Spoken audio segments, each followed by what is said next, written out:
Le trafic s'est intensifié sur les arrondissements voisins, comme dans le 19e arrondissement. Place de Stalingrad, déjà connue pour être un haut lieu de la toxicomanie au début des années 90, nous retrouvons Pierre Licia.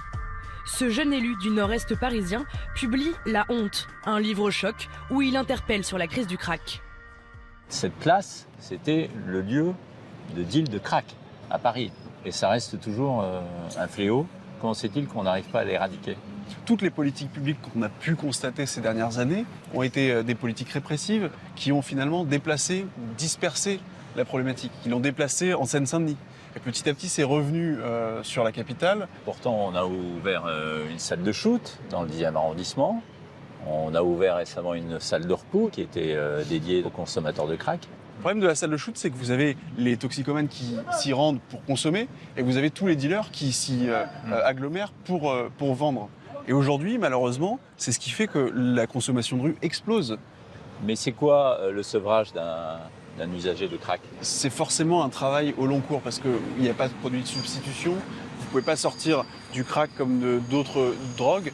Il faut une prise en charge. Quand je dis au long cours, c'est 6 mois, 1 an, 2 ans, 3 ans. On le voit dans le documentaire qu'on vient de diffuser, c'est ça, c'est que c'est une addiction extrêmement forte. Ils n'ont plus tout à fait leur libre arbitre, dans le fond. C'est ça. Et quoi, donc il faudrait les forcer au sevrage ?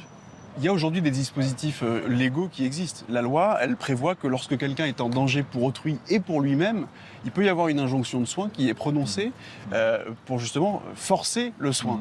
Sauf qu'aujourd'hui, il n'y a aucune structure qui permette à qui que ce soit d'être accueilli pour forcer le soin, justement.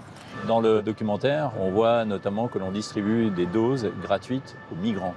Il y avait pas Ça, c'est pour les rendre accros. C'est ça. Donc ils vont devenir accros et ils vont commettre des larcins pour pouvoir sacher leur dose.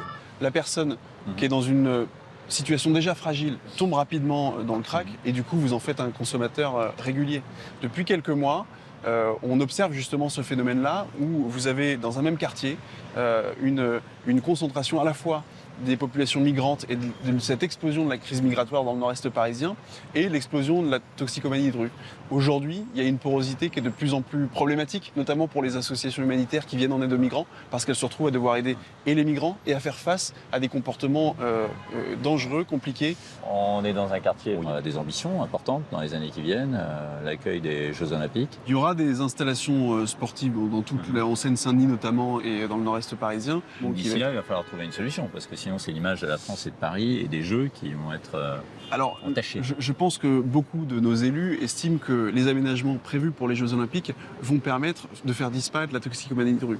Elle ne disparaîtra pas, la toxicomanie de rue. Elle va se reporter, elle va se déplacer, mais elle ne sera pas résolue finalement. Considérer qu'il faut attendre 2024 pour que les choses s'améliorent, oui, les choses s'amélioreront en 2024. Mais d'une part, qu'est-ce qu'on fait entre-temps ? Et d'autre part, qu'est-ce qu'on fait après ?